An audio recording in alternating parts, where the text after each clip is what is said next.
Happy Easter Sunday, everyone. How beautiful it is for all of us to join together in this resurrection morning. This is my husband, Lukas. And this is my wife, Kristina. We are friends of Verbum Day community in Sydney. We have a 7-year-old son, and soon we are expecting our second child.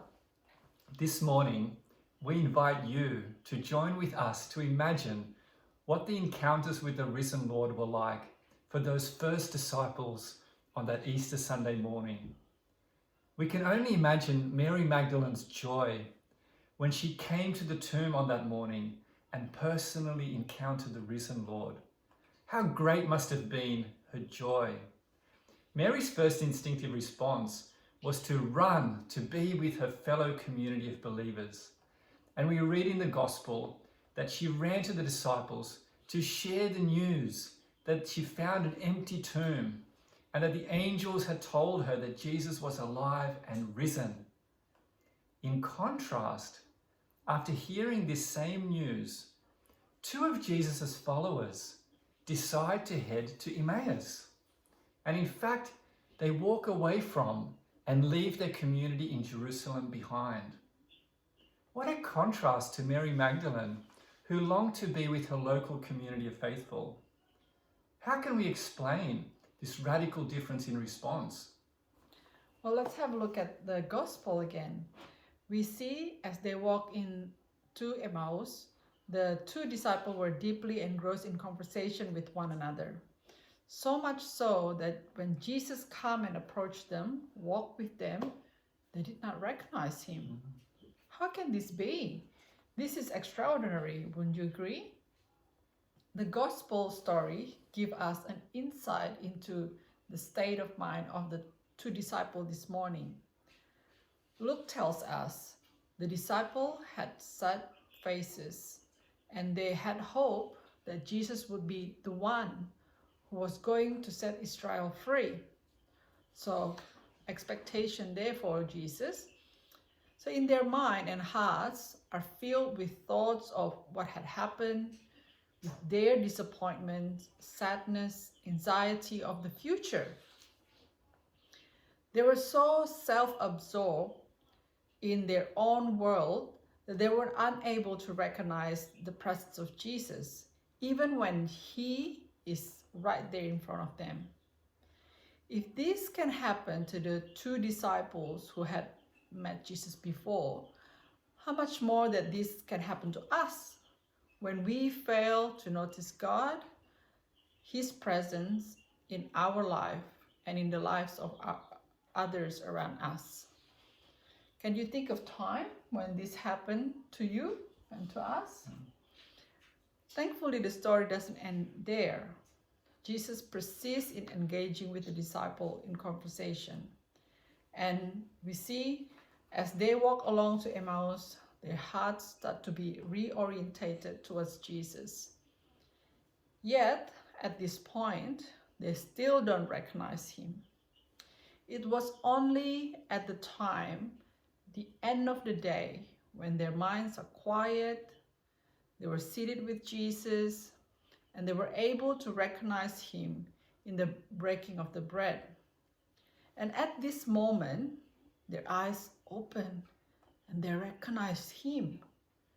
This moment of personal encounter with Jesus is the focal point of their conversion. Okay, let's now, after they have this personal encounter with Jesus, how do they respond? Well, we see that they now did what Mary Magdalene initially did on that morning. They now hurried back to be with their local community. St. Luke tells us they got up at once and went back to Jerusalem. We see that the disciples were overcome by a desire to share this amazing news, that Jesus was alive and that they had met him and encountered him personally. The fact that it was evening, that they had already settled down for a rest after a long day, it didn't matter to them. Their desire to be united with their community of friends was immense. They realized that they are called to be together with other Christians. Their response shows us that our first mission is also to our fellow believers, to our friends of Jesus. Why, you might ask?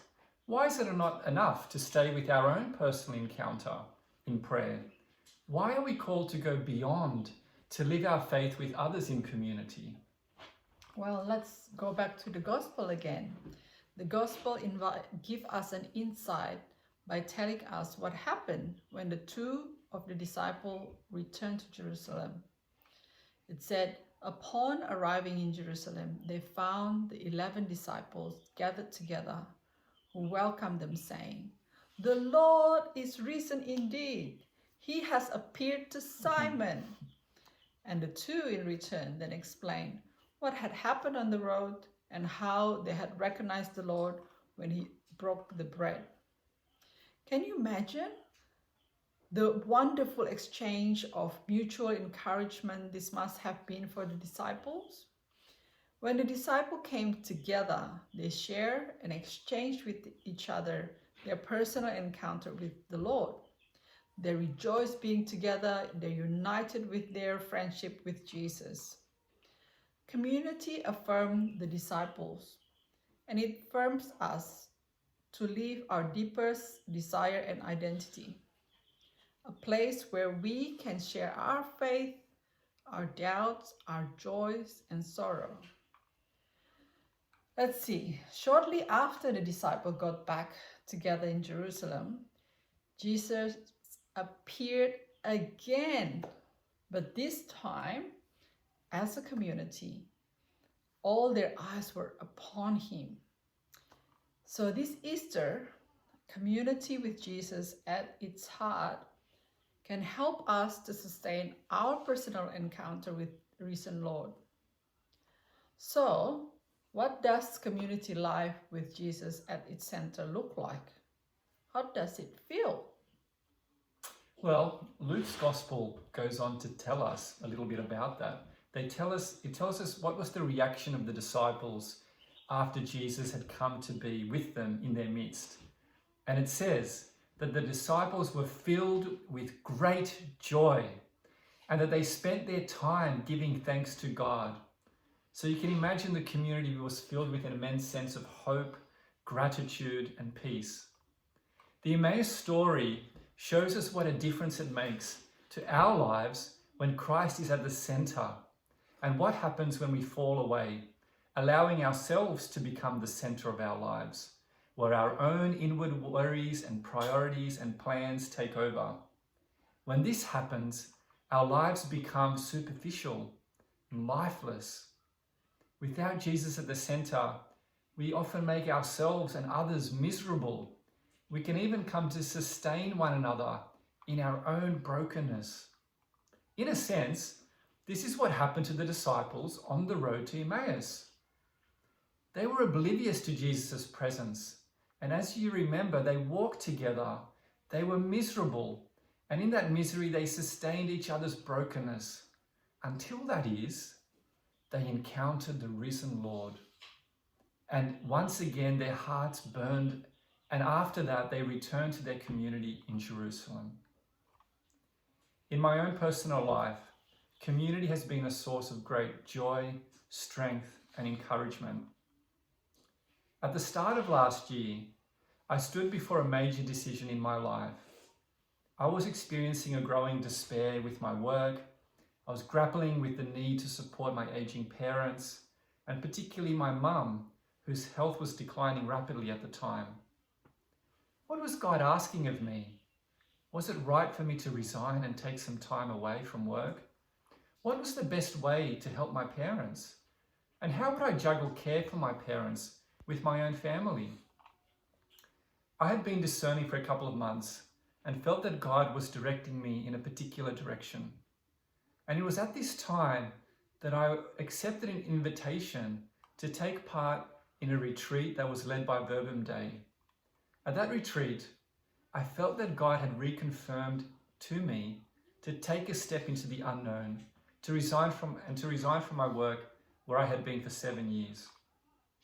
I shared this slide with Father Daniela and some other friends at the retreat. The gift of being together with a faith-filled community helped me immensely.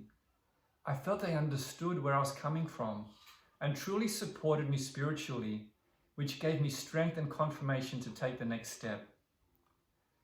A little bit over a year has passed now, and this time has been a fruitful experience. My mother's diagnosis of dementia actually came shortly after I resigned, which made it possible for me to spend quality time with her, to help her and my parents with their care, with their assessments and some of their daily needs. It also made it possible for our family to go to the Czech Republic together with my mum and my dad, and to enable them to spend some precious quality time with their family too. And at that time of year, our son was starting school, and it enabled me and gave me the possibility to spend some time with him, to support him as he started this new chapter of his life. And now our family is expecting our second child. And so God's blessings continue.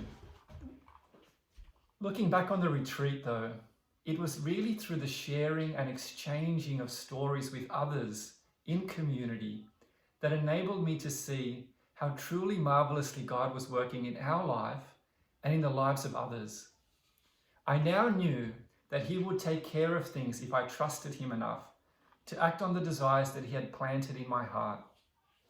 This gift of community helped me to put my faith into action, to hit pause on my career, to simplify my life, and to be present for my parents in the twilight of their lives. These were the desires that God had planted in my heart. Well, what are the desires that God has planted in your heart at this time? As we step towards in this Easter retreat, we are invited to journey together and to be this gift of support for one another. In today's environments where physical distance may separate us, it is even more important to be in community. You may find this gift of community with your local parish, or you might find it with Verbum Day community in Ryde, who had created a number of great ways to get together online to share your faith. Please have a look at your retreat booklet, where we have included information about communities you may wish to get in touch with. As we now enter into a time of personal prayer, we invite you to reflect on the Emmaus story in Luke's Gospel and to ponder the reflection questions in your retreat booklet. Thank you for joining with us in community today.